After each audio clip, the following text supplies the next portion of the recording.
तो जैसा कि हम due process of law revise कर रहे थे, तो इसमें बेसिकली क्या होता है कि इसमें दो कंसेप्ट होते हैं कि यहाँ पे जो लॉ है वो जस्ट और फेयर तरीके से बनाया जाएगा। उसमें किसी सिटीजन के लिए, है ना, डिस्क्रिमिनेशन का प्रोविज़न नहीं होगा। जैसे कि अपाथियड नस्ल भेदी जो कानून होते हैं, कानून तो वो भी हैं, किंतु वो ड्यू प्रोसेस ऑफ लॉ का एग्जाम्पल नहीं है। वहाँ पे एक पर्टिकुलर सेक्शन ऑफ सिटीजन्स का, उनके राइट्स का वायलेशन हो रहा है। ठीक है। उसके बाद इसका अदर एस्पेक्ट है कि जो सिटीजन्स के लॉज है, उनकी लाइफ, पर्सनल लिबर्टी, उनको डिप्राइव नहीं किया जा सकता है। तो ड्यू प्रोसेस ऑफ लॉ एक बहुत पॉजिटिव और एक बहुत कॉम्प्रिहेंसिव कॉन्सेप्ट है लॉ इन्फोर्समेंट का। उसके बाद जैसे कि मैंने आपको बताया कि इस पूरे डिस्कशन में हम एक पर्टिकुलर इशू के कांटेक्स्ट में हम वेरियस कॉन्स्टिट्यूशनल प्रोविजंस को इंटरप्रेट करेंगे। चलिए, अब उसके बाद सबसे पहले अभी ये जो कम्युनिटी है अभी न्यूज़ में क्यों है, क्योंकि अभी इस कम्युनिटी के तरफ से सुप्रीम कोर्ट में एक पिटीशन फाइल की गई है कि उनको स्पेशल मैरिज एक्ट 1954 के अंडर उनको भी मैरिज राइट्स दिए जाए, उनके मैरिज को रजिस्टर किया जाए। उसके बाद यहाँ पे जो कोर्ट का जो अप्रोच है, उन्होंने कोर्ट के पास दो टाइप के अप्रोच है। एक तो हो गया प्राइवेसी वाला, दूसरा हो जाता है इक्वालिटी वाला। ठीक है। तो ये दो टाइप के अप्रोच में कोर्ट ने फ़िलहाल प्राइवेसी वाले मैटर को चुना है।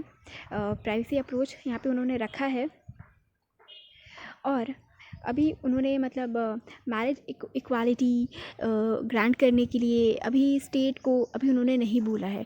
सुप्रीम कोर्ट ने अभी अपना ये स्टैंड रखा है कि हम स्टेट को ऑब्लिग नहीं कर सकते हैं या हम स्टेट को फोर्स नहीं कर सकते हैं कि वो सेम सेक्स कपल्स के मैरिज राइट्स को रिकॉग्नाइज़ करें। उसके बाद अभी ऐसा क्यों है, क्योंकि अभी बहुत सारे जो ऐसे देश है, ओपन माइंडेड देश है, लिबरल एडवांस जो कंट्रीज़ है, वहाँ पे भी जो अभी सेम सेक्स कपल्स है उनको लीगल रिकॉग्निशन नहीं मिली है। उनको भी मतलब पार्टनरशिप उनके प्राइवेसी अप्रोच पे ही उनके शादी को, उनके रिश्ते को मंजूरी मिली है, बट कॉम्प्रिहेंसिव लॉ उनके लिए अभी तक नहीं आया है। ये तो था एक इसका अभी जो रीसेंट कंस्ट्रक्ट था। अब हम आते हैं राइट टू प्राइवेसी और राइट टू इक्वालिटी के बीच में।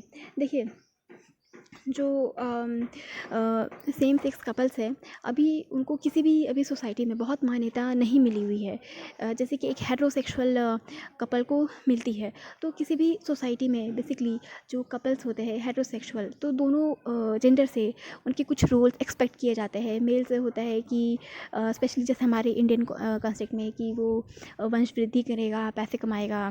फीमेल पार्टनर से एक्सपेक्टेशंस होती है कि वो एक अच्छी बेबी देगी और घर परिवार संभालेंगी। तो ये एक कॉमन एस्पिरेशंस होते हैं, एक्सपेक्टेशंस होते हैं एक हेटेरोसेक्सुअल कपल से।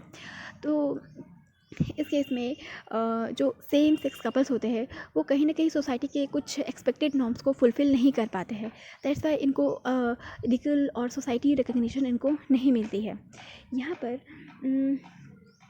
वेरियस कंट्रीज़ में उनके कोर्ट में बहुत सारे मतलब ऐसे अप्रोचेस को रखा गया है सेम सेक्स कपल्स के लिए, जैसे कि right to privacy, right to equality, privacy analysis, equality analysis, है ना।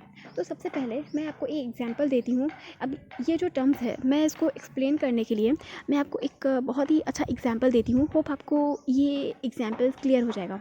जब भी हम आजकल मॉडर्न ड्रामास देखते हैं, ठीक है, मॉडर्न ड्रामा देखते हैं, सिनेमा देखते हैं, तो उसमें अगर कुछ ऐसी जो सिनेमा होती है जो इस कम्युनिटी पे बेस्ड होती है, जो उनकी मैटर को रेज़ करती है, तो उसमें बेसिकली आपको दो अप्रोच यहाँ पे देखने को मिलता है। उसमें आप दो टाइप की चीज़ें आप नोटिस करोगे। पहला होता है कि उनके मतलब राइट्स को, उनके जो इंटीमेट नीड्स होते हैं उसको रिकग्निशन करना। मतलब एक कॉमन सेंटेंस होता है कि आप किसी पसंद करते हो, ये आपका पर्सनल मैटर है, हम इसमें इंटरफेयर नहीं करेंगे। ये एक स्टेटमेंट आपको देखने की मिलेगी।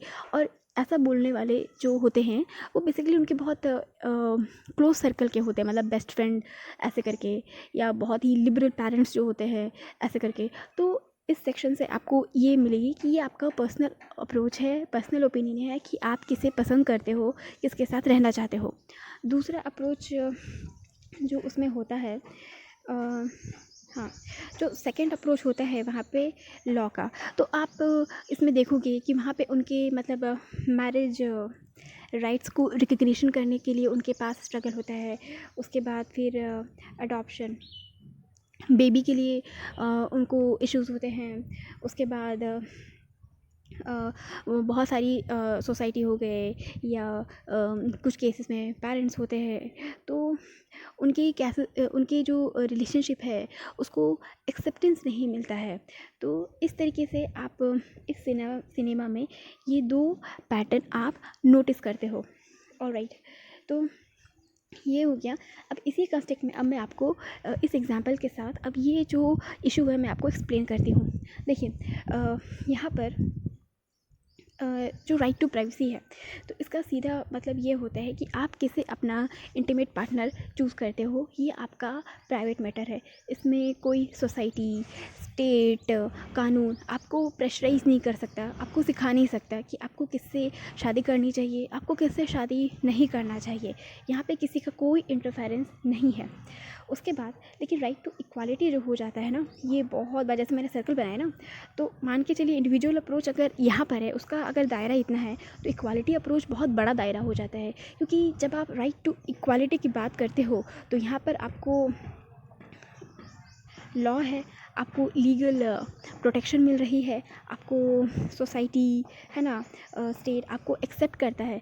और इन केस अगर आपके साथ भगवान न करे अगर आपके रिश्ते में कुछ कमियां होती हैं या कुछ ऊंच नीच होती है, दिक्कतें होती है, तो आपके पास लीगल रेमेडीज़ भी होते हैं। राइट टू इक्वालिटी अप्रोच है ना। फॉर एग्जांपल, जैसे कि मैं एक बहुत स्पेसिफिक केस लेती हूँ डाउरी का, है ना। तो जैसे कि एक हेट्रोसेक्सुअल मैरिज होती है, तो उसमें जैसे कि अभी भी बहुत सारे केस होते हैं जहाँ पे डाउरी के लिए वुमेन को टॉर्चर किया जाता है। तो ऐसे केस में क्या है, क्योंकि एक तो ये जो मैरिज होती है वो डिफरेंट सेक्शन लॉज के अंदर रजिस्टर्ड होती हैं। जैसे हिंदू मैरिज एक्ट हो गया, जो इस्लाम है उनका, उनके हिसाब से जो लॉज है।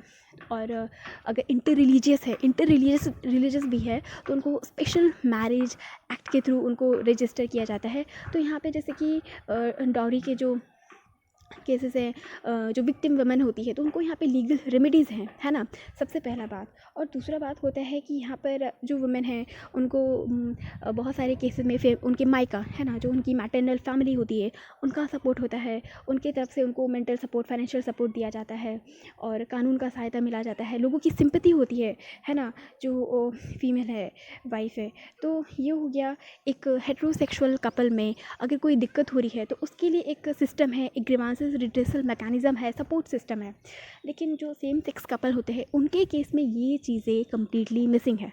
ठीक है, मतलब ठीक है, सुप्रीम कोर्ट ने बोल दिया कि ये आपका प्राइवेसी अप्रोच है, ठीक है, प्राइवेसी अप्रोच है। लेकिन अब जब वो शादी करेंगे, साथ रहेंगे, तो उनके जो राइट्स हैं, उनके जो फादरहुड हो गए, मदरहुड हो गए, उनके रिप्रोडक्टिव राइट्स, फिर उनके जो लीगल राइट्स हैं, वो क्लियरली यहाँ पे वॉयलेशन उनका होता है, उनको प्रॉपर्ली उनको नहीं मिलता। प्लस सोसाइटी उन्हें लुक डाउन करती है, मतलब उनके रिश्ते को इन्फीरियर माना जाता है।